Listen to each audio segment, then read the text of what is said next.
Le 16 juin prochain, les exploitations agricoles bretonnes ouvrent leurs portes au public. À Peumeuritte, dans le sud Finistère, la commune de 800 habitants s'attend à accueillir plus de 2500 personnes pour l'occasion. Une opération menée conjointement par Agriculteurs de Bretagne, la mairie et les associations de la commune.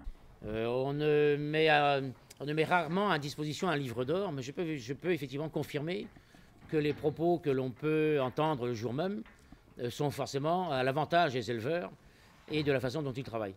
Et de plus en plus, on voit des gens des communes avoisinantes, plus peuplées que Peumeuritte, venir à la rencontre des éleveurs.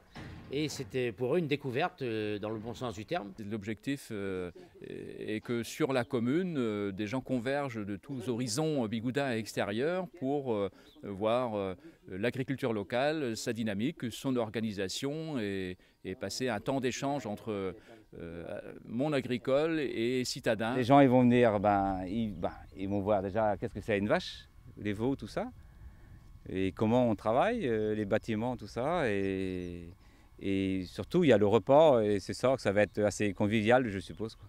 Car le syndicat d'élevage du Pays Bigoudin organise chaque année un repas lors de ses portes ouvertes. Un moyen de fédérer le monde agricole et les associations de la commune, aussi petites soient-elles. J'ai fait un constat depuis des années, même quand il n'y a plus d'école dans un petit bourg, il y a toujours des associations. Et ces associations sont forcément partie prenante de notre opération, puisque 80% du bénéfice de la journée leur revient, et ce depuis 20 ans. Et ce qui va paraître sans doute étonnant pour certains, sachant qu'on est dans le Pays Bigoudin, avec la réputation qu'on a, on arrive encore à partager. Et ce qui fait qu'on va laisser régulièrement entre 3 et 5 000 euros aux associations locales. À Peumeuritte, régulièrement plus de 2500 personnes prennent part à cette journée. Une telle organisation peut faire peur, mais les agriculteurs ouvrant leurs portes ne sont pas seuls pour la préparation de cette journée.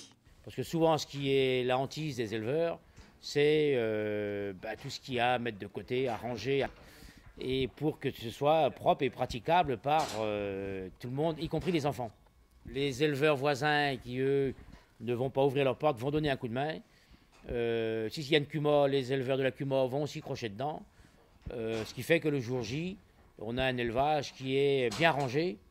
Les agriculteurs ouvrent leurs portes. Cette journée peut aussi susciter des vocations pour les jeunes générations. Je pense qu'il y a des jeunes qui vont se déplacer, qui vont voir comment la traite, voir comment on travaille tous les jours. J'ai pu rencontrer des stagiaires même qui ont eu connaissance du métier par des portes ouvertes qu'on a pu organiser par le passé, qui sont ensuite venus en stage chez nous ou ailleurs, que j'ai pu rencontrer donc.